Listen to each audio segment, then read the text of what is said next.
All right, guys, here we are. Monday morning, Monday market report. This is for the week ending April 14th, 2024.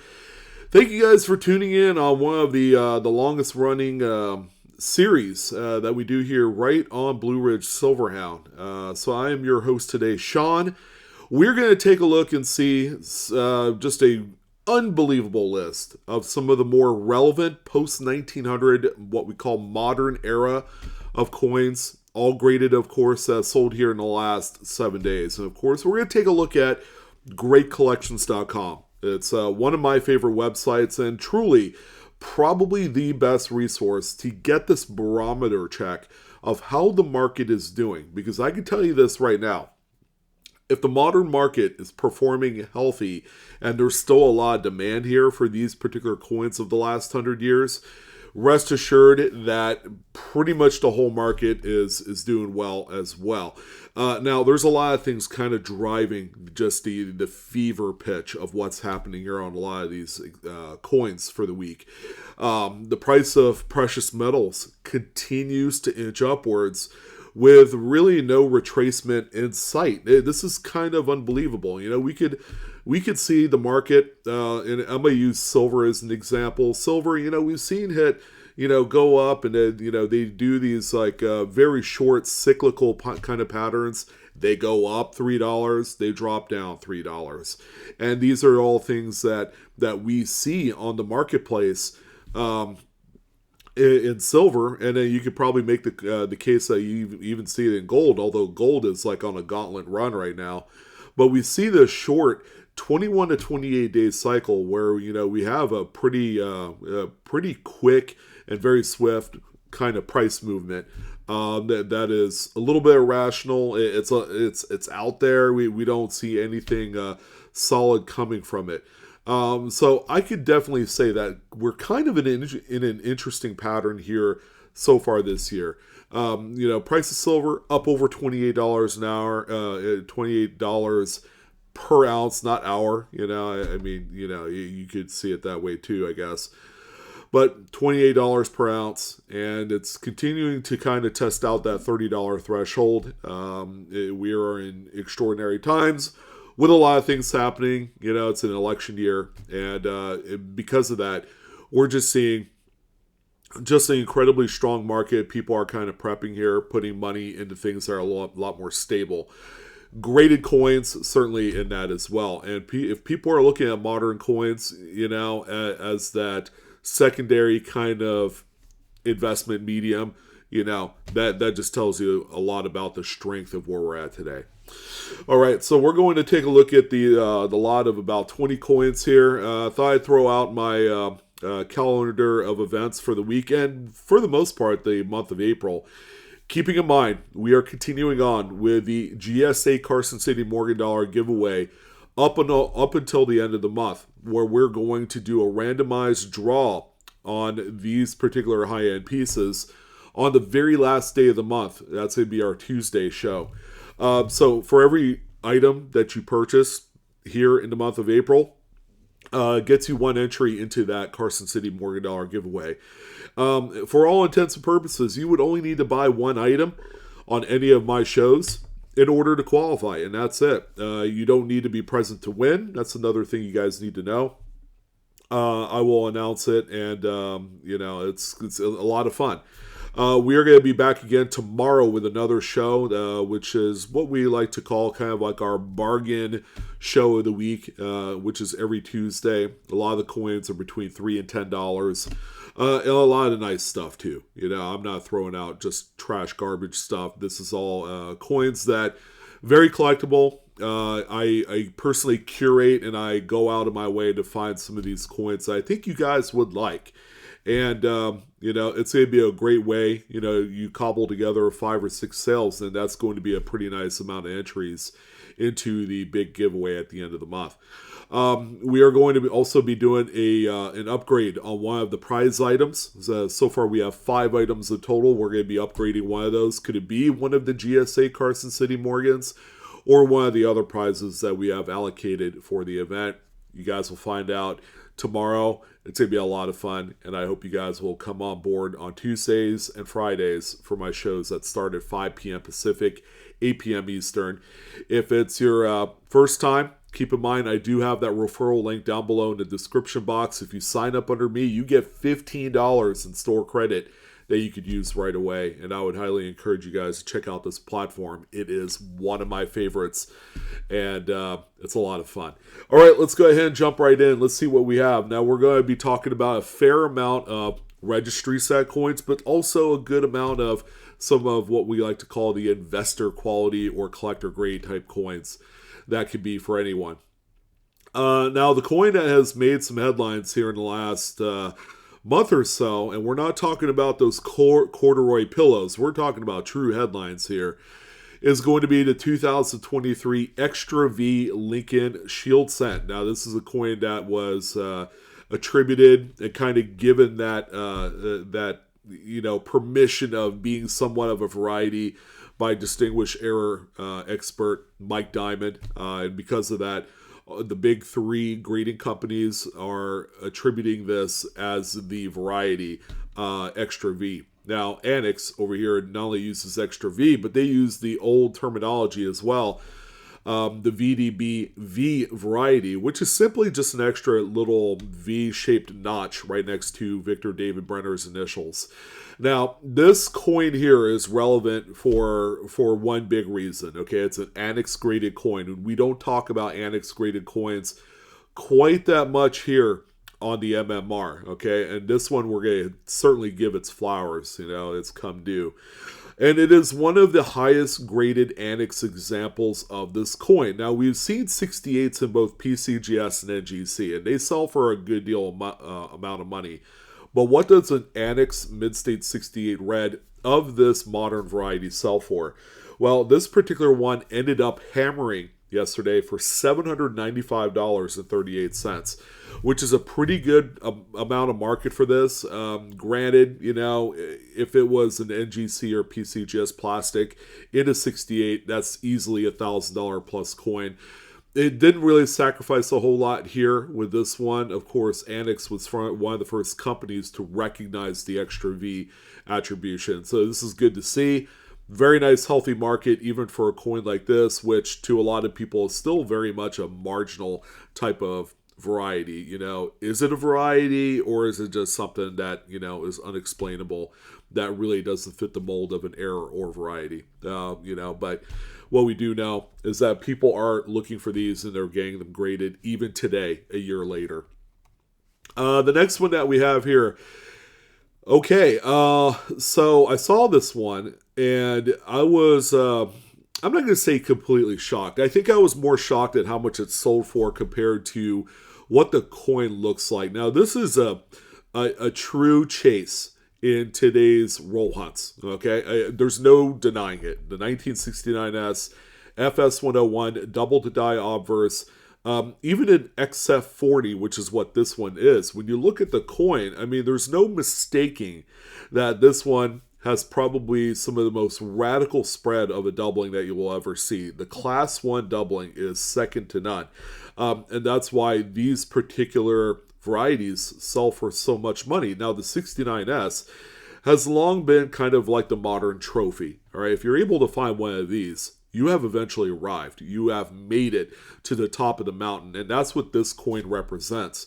Now, in any grade, it's no slouch. You could find one that's a dirt ball, just beat up example, this one here, or one that grades mid-state. It really doesn't matter. Now, I'm kind of delusional here. I was looking at this, I was like, even before I knew how much it sold for, because I've seen it before, typically coins of this particular grade level, they're going to be somewhere in that $5,000 to $6,000 range. Boy, was I wrong. This particular one ended at $9,619.88. Now, I want to put it into perspective.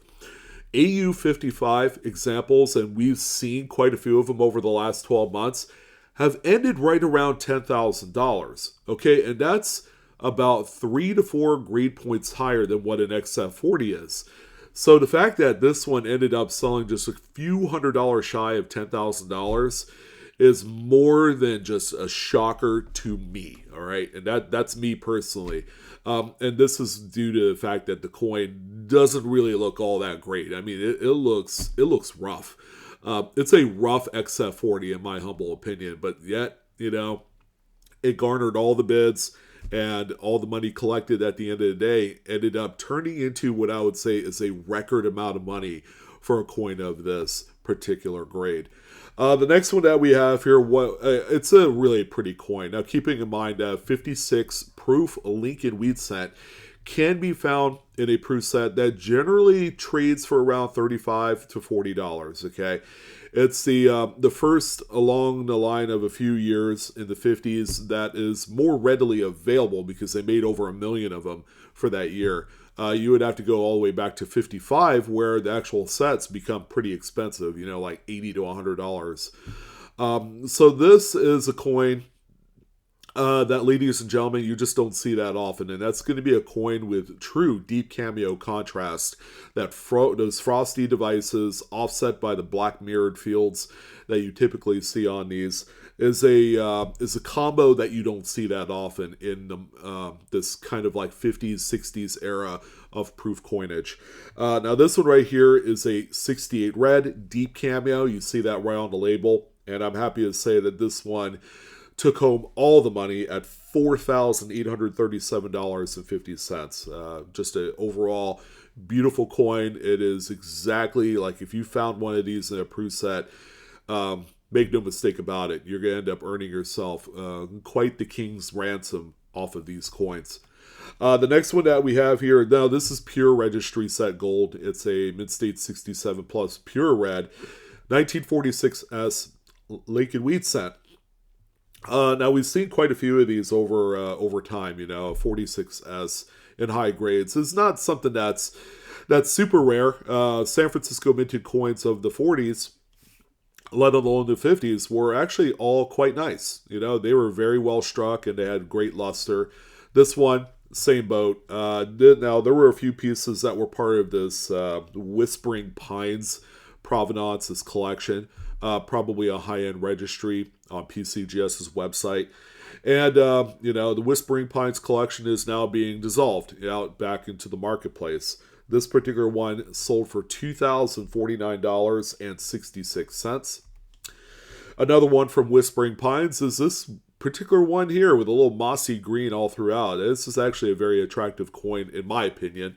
I know toned coins aren't everyone's cup of tea, but keeping in mind that the market is at its apex right now for these type of coins, whether they're coppers or silver or some other type of composition, anything with color adds the appeal. It's the artistic nature of it, and people pay big money for them.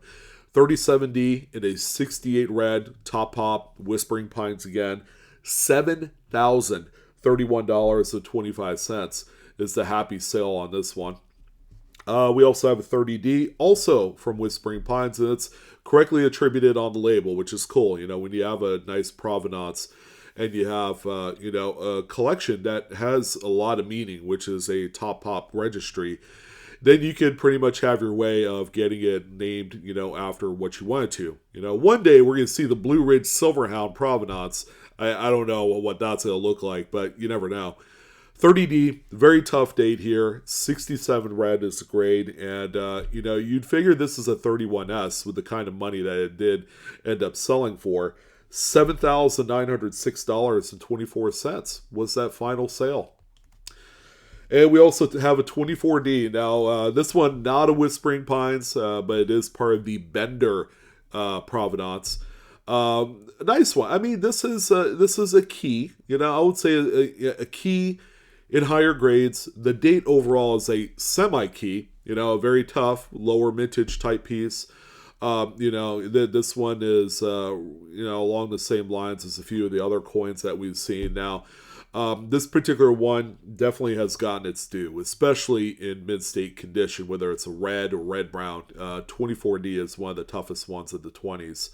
65 red is what this one got. It's a CAC green bean coin as well. The final price for this one ended at $11,925, and that's That's quite a bit of normalcy here with this. This particular date in that kind of grade, usually it's a 5-figure coin all day long. So we have a few nickels. Kind of a tough act to follow. There were some really strong priced Lincoln cents this week. 1950D. Now, keeping in mind that it was probably 2 steps away from full steps. All right. This is what we know as the key date of the Jefferson nickel series, but they're all very well struck. You know, I've owned plenty of 66s, 65s, they're even at 66 plus with full steps in there, and they're all actually quite affordable. You know, save for the 66 plus with full steps, I had to pay a few $100 for that one, but the other ones you could get easily for under $100. So this one is a 67 plus. Now, granted, it doesn't have the full steps, and I think I'm okay with that, but where it lacks in that department, it more than makes up in the eye appeal department. The color on this one is absolutely interesting. You know, it's something that's subtle. It's not offensive. You know, normally when we see toning on nickels, they can be hit or miss. This particular one ended at $1,237.50. So, you know, you trade in one thing for another, and it turns out still to be a pretty rockin' sale. We also did have, and you can see kind of the comparison of the Denver and San Francisco, or the Philadelphia minted examples of 1950. This one does have full steps, but where it's lacking is the luster department. All right, this date is notorious for just having really lifeless surfaces. And where do we combat that? The strike and maybe a little bit of color, which this one kind of like hit the stride here. 67 full steps, tough date, $2,925 and 1 penny. All right, for this one. And we do come away here with a couple really nice Buffalo nickels. How about a 36S? Not a rare date by any stretch in mid-state. I've owned a few in 66, which is still, you know, a coin that's a few $100s. Here's the 67 right here, CAC Green Bean. If you want something extraordinary, that's not going to end up being $5,000 to $10,000. You know, a 36S or a 37S might be your thing. Now, this one right here, $2,079 was the final tag on this. Great looking coin. You know, you'd be hard pressed to find any other type of coin with a branch mint that would be worthy of your business. And 31S. Not a lot of people know this, but this is the second lowest mintage of the entire Buffalo Nickel series. The other one being, I believe, the 13S Type 2, if I'm not mistaken, is the lowest minted the whole series. What we have here is a 66 plus. Again, you know, I still see a 31S as being kind of a sleeper date. I know they get pretty expensive, you know, at this grade level or higher. But, you know, I've seen worse coins that grade to 66 plus that have sold for a lot more money. Like a 34D, for example. Who would have thought that coin would be $3,000 to $4,000 in this grade? This particular one, by the way, only managed $1,743.75. And that's why I say that this particular day is a sleeper. If it were me and I was a betting man and I'd be willing to kind of put my money where my mouth is, I'd probably end up buying a few 31Ss and just holding on to them. The market may not completely realize it right now, but maybe in 5 or 10 years, as the series continues to explode in popularity, this one might be a coin that people are going to look back on and say, you know, I kind of wish I would have put in a little bit more effort into finding a quality 31S. Because now all of a sudden they're going to be right up top there with the 34Ds of the world, 29Ss, and various other weird dates that, you know, may not be worthy of the kind of attention that the second lowest mintage date of the series deserves. We also have a few dimes. Of course, we got to throw in a good old 42/1D. Quite the subtle variety. If you see it up close, you know, and you have it, it's actually more valuable than the Philadelphia 42/1. It really is. Now, this one right here is a mid-state 62, which is a good grade, you know, but I've also seen quite a few full-step examples of this overdate. This one right here ended at $3,829.50. In a 62, that's really not bad. But you could probably get a 42/1 Philly for slightly less at the same grade. 1921, of course, this is one of the big keys of the Mercury Dime series. Now, anytime you're able to get a coin that grades an AU or higher, certainly step on it and pick it up. This one right here is a CAC green bean as well, which certainly helps its cause on the marketability of such a coin that, even 5 or 10 years on later down the road, this is a coin that's going to enhance in value. This one right here sold for $1,055.25.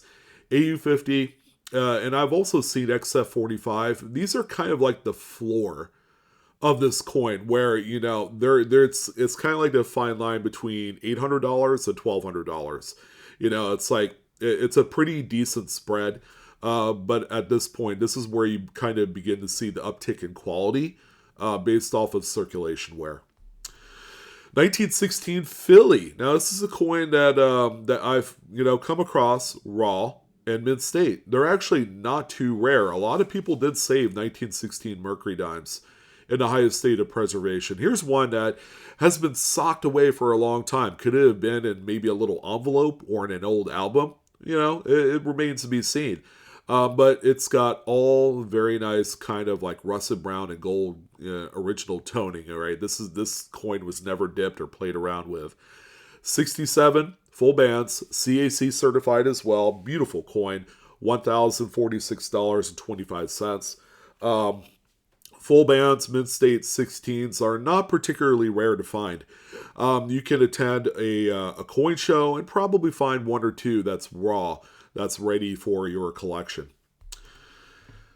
And we do have a few quarters. Now, the 55D is a tough date. It's one of the toughest around, 55P, 55D, 62D is another one, 61D. A couple closet kind of level of tougher dates at the highest grade level. 67 is what this one earned, CAC certified as well. With the really dark love it or hate it toning, that's really up for debate, based off of your collecting desires, I guess. But how about this one? $8,156.25. A price tag that we all should not ignore, for a coin that I'm sure a lot of us have come across in albums at really nice high-grade conditions. 32S always should be a staple in any investment collection or portfolio. 32DNS, man, this is it's always good to at least own one, whether it's one or the other or one of each. And 64 plus, geez, you can find a lot worse. This is a beautiful original coin, CAC certified, and when I tell you the price tag, you're gonna find out right away that this is kind of a bargain. Again, I hate to use the word sleeper, but this is one of those particular key dates that have really kind of held itself back, over the last 5 or 10 years, with the uptick in just a rush for some really nice type coins. $1,182.38. Yeah, this looks like it could be easily a $2,000 to $3,000 coin at that grade level. 32D, I'd probably be talking about $1,500 to $2,000 there, because that's there's a little bit more credence, for the Denver minted coin than the San Francisco. But however you want to split it, owning one or the other either way is simply just a great move. And how about this beauty? All original, just nice skin, 1917 Type 1. All right. 66 plus full head. I mean, this coin needs no further introduction. It's just really beautiful, especially with the kind of crustiness that the coin involves in. It's all original, man. This takes many decades to form. CAC certified as well. Another great sale at $2,251.12. That is a stunner. And, you don't need a high-grade piece to have something meaningful. How about the Marilyn Monroe Mole 1913S Barber quarter here. The beauty mark is what made it. Right on the good old lip right there. That's what I think is pretty cool about this one. You know what else is cool? VG8. A much lower grade level, but a distinguished key in the series. Some of these 13, 14, 15 dated barbers are, they're crazy. Just finding one is half the battle. So this one right here is a super key. This one right here has a very low mintage. $2,470.50. It seems like a extravagant amount of money for a coin that looks like this. But I guarantee you, okay, trust me when I say this. This is all the money in the world, and it's worth every single cent. So we got the satin kind of special finish 50th anniversary Unk 2014D candy $half. All right, we have one here in a perfect SP70. This one made the list. All right, you might want to consider selling this coin and buying up that 1917 Type 1 SLQ. By the time you figure out that this one actually ended at $2,418.75. You're just thinking about all the ways of how you can spend that money on various other collectibles, or just simply like paying off bills, because that is a huge payday for something that looks so ordinary. And the final coin of the week, this one is super crusty, and I guarantee you, man, this coin had developed all of this colorization for every bit of the 60 plus years, 65 years as of this year. This thing got socked away, and wherever it was sitting in, maybe an old jewelry box or a keepsake album or something, it developed all of this kind of magenta, brown, and mossy green that you see here, and collectors ate it up here over the weekend. Mid-State 67 with full bands. Okay, this is our full bell lines. This is not an easy day to find with full bell lines, but here's one here. Nice grade too. A lot of consideration for the eye appeal in this one. $3,656.25 was the sale price on this one. So that's how we're going to end things off here on the Monday Market Report. I felt like I was over explaining everything, but I think I'm showing like the true passion based off of the time of the year of the market, the hobby. I'm telling you, sometimes you just can't shut me up, and I'm okay with that. I would be more passionate about something like this rather than, talking about a collection of toenail clippings. But that's just me. Like I do every video, information is provided for educational use only, not financial advice whatsoever. Please do collect and or grade responsibly. Okay, that's kind of the key thing each and every single week as you guys develop into the numismatic superstars that you are. Thank you for watching. Yet again, another great MMR in the books. Okay, you guys have a wonderful rest of your Monday. Come check me out on Whatnot tomorrow night and also on Friday. We got an awesome show coming up here for you. Don't forget to like, share, and subscribe if you enjoyed today's content. And I am out of here. You guys take care. Have a good one, and I'll see you next time.